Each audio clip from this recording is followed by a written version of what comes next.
Genius, welcome back to my channel. So genius, हम discuss कर रहे थे इंडियस 36 के इलस्ट्रेशंस, जिसमें अब अपन करेंगे इलस्ट्रेशन नंबर 18। तो चलिए पहले से अच्छे से रीड करते हैं। XYZ Limited produces a single product and owns plants 1, 2 and 3।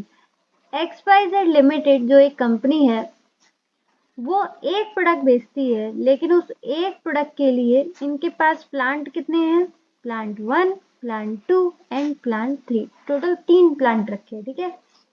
Each plant is located in a different country. अरे वाह, हर एक प्लांट अलग अलग कंट्री में है। कोई इंडिया में है, कोई पाकिस्तान में भी हो सकता है, ठीक है। बुरा मानने वाली बात नहीं है, जस्ट फॉर एग्जाम्पल। तो एक एक प्लांट कहीं कहीं पर है, ठीक है। इंडिया वाले बुरा मत मानो, सब भाई भाई।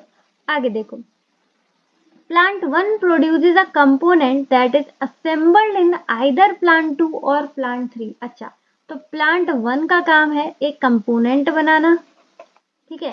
अब वो कंपोनेंट बनाकर या तो वो कंपोनेंट प्लांट 2 में असेंबल होगा या फिर प्लांट 3 में, यानी कि प्लांट 2 और प्लांट 3 असेंबल का काम करते हैं, ठीक है। तो कंपोनेंट या तो इसमें भी हो सकता है, इसमें भी हो सकता है। The combined capacity of plant 2 and 3 is not fully utilized। बोल रहे हैं इन दोनों की जो combined capacity है ना, वो पूरी तरीके से यूटिलाइज नहीं है, और ये ही है हमारा क्वेश्चन का मेन पार्ट। क्योंकि अगर ये फुल्ली यूटिलाइज होती तो बात अलग होती, और फुल्ली यूटिलाइज नहीं है तो बात अलग होगा, ठीक है। आगे देखते हैं। XYZ limited products are sold world wide.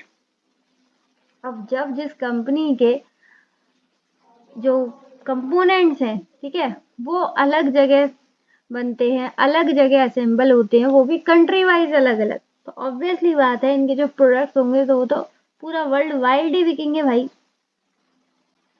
From either plant 2 और प्लांट 3। सिंपल सी बात है, प्लांट 1 तो कंपोनेंट बनाने का काम करता है, वो असेंबल कहाँ होते हैं? प्लांट 2 और प्लांट 3 में। तो जो एक्चुअल में बेचे जाएंगे वो तो या तो प्लांट 2 से बेचे जाएंगे या प्लांट 3 से, ठीक है। अच्छा, एक और बात, example, plant 2's production can be sold in plant 3 country. ये प्लांट 2 है, ये प्लांट 3 है, ठीक है। ये एक अलग कंट्री में होगा और ये एक अलग कंट्री में होगा। अब यहाँ पर क्या कह रही है? Plant 2's production can be sold in plant 3 country. Plant 2 ने कोई प्रोडक्शन किया और वो इसकी कंट्री में भी बेच सकते। कब बेच सकते हैं? If the products can be delivered faster plant 2 then from plant 3, ठीक है। ये हो सकता है कुछ लोगों को इंग्लिश समझ में नहीं आए हो, इसे पूरा हिंदी में बताती हूँ। देखो, सपोज प्लांट 3 में एक हमारा कस्टमर है, ठीक है, प्लांट 3 वाली कंट्री में, ये इस कंट्री में एक कस्टमर है, ठीक है। अब इसने ऑर्डर दिया XYZ को कि भाई मुझे ये प्रोडक्ट चाहिए। अब हम कहेंगे कि अगर प्लांट 2 तुम इस कस्टमर को पहुंचा सकते हो, तुम्हारी कंट्री में ही है। प्लांट 2 से कहेंगे तुम इस कस्टमर को पहुंचा सकते हो, ये तुम्हारी कंट्री में नहीं, ये दूसरी कंट्री में, प्लांट 3 की कंट्री में। तो प्लांट 2 वाला कह रहा है कि मैं जल्दी पहुंचा सकता हूँ, जबकि प्लांट 3 की कंट्री वाला ये पर्सन, ठीक है, समझ रहे हो, प्लांट 3 की कंट्री वाला कस्टमर है, लेकिन प्लांट 2 बोल रहा है अरे जितना ये अपनी कंट्री में कस्टमर को पहुंचाएगा ना, उससे पहले तो मैं इसकी कंट्री में आके इसके कस्टमर को डिलीवर कर दूंगा। तो सिंपल सी बात है, जो जल्दी डिलीवर करेगा, इसका मतलब प्लांट 2 का प्रोडक्ट जाएगा प्लांट 3 के कस्टमर को, ठीक है। वही बोल रहे हैं, देखो वही इंग्लिश में बोल रहे हैं कि प्लांट 2 का जो प्रोडक्शन है वो बिक सकता है प्लांट 3 की कंट्री में, अगर प्रोडक्ट डिलीवर हो जाए, प्लांट 2 फास्टर कर दे प्लांट 3 से। अगर प्लांट 2 वाला जल्दी बेच सकता है प्लांट 3 से, तो फिर हम प्लांट 2 का ही प्रोडक्शन बेचेंगे प्लांट 3 की कंट्री में, ठीक है, जो फास्ट करेगा उसी से। Utilisation level of plant 2 and 3 depend on the allocation of sales between the two side. दोनों के सेल्स के बेसिस पर एलोकेट होगा, ठीक है।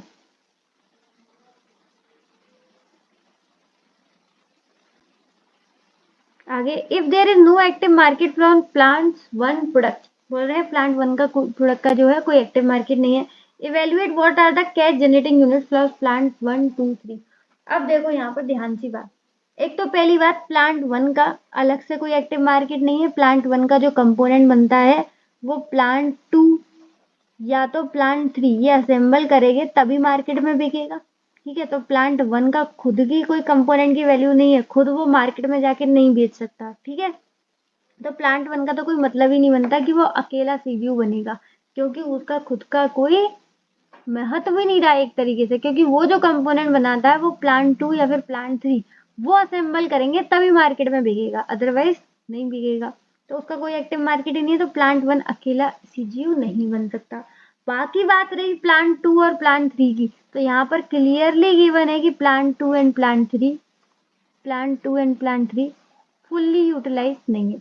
तो इसका मतलब सीधी बात है कि प्लांट 1, प्लांट 2, प्लांट 3 का एक कंबाइन, ठीक है, टुगेदर साथ में सीजीयू बनेगा। यहाँ पे लिखा भी है, पहले तो इन्होंने वही वाली लाइन लिखी है कि कोई एक्टिव मार्केट नहीं है प्लांट 1 के प्रोडक्ट का। प्लांट 1 के जो कैश फ्लोज होंगे वो डिपेंडेंट रहेंगे ऑब्वियसली बात है प्लांट 2 और 3 पर, क्योंकि वही इसके कंपोनेंट को फाइनल प्रोडक्ट बनाकर बेचते हैं। ठीक है,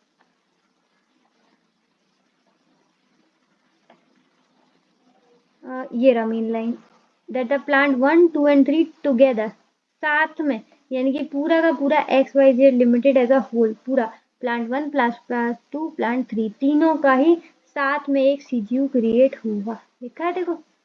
अच्छा, आपको अब एक डाउट आ सकता है कि क्या अगर ये फुल्ली यूटिलाइज होते तो ऑब्वियस ही बात है, वो फिर फुल्ली यूटिलाइज है तो वो अलग अलग हो जाएगा, तो फिर इनका सेपरेट सीजीयू क्रिएट हो जाएगा। ठीक है, पर यहाँ पर ये लोग फुल्ली यूटिलाइज नहीं है तो इनका सेपरेट सीजीयू क्रिएट नहीं होगा, प्लांट 1, प्लांट 2, प्लांट 3 साथ में टुगेदर ही सीजीयू क्रिएट होगा। ठीक है, तो ये वाली इंपॉर्टेंट लाइन है, ये लिखे आना, ये वाली इंपॉर्टेंट लाइन है, ये लिखे आना।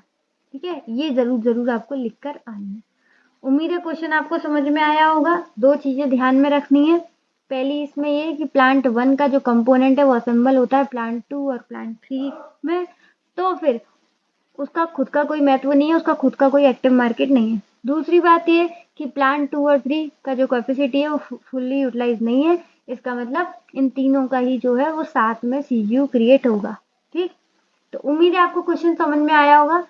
तो आज के लिए बस इतना ही, फटाफट से लाइक शेयर एंड सब्सक्राइब कर लीजिए। इसी के साथ इसी तरीके से खुश रहिए, मुस्कुराते रहिए। मिलते हैं नेक्स्ट वीडियो में, तब तक के लिए bye bye, be happy always.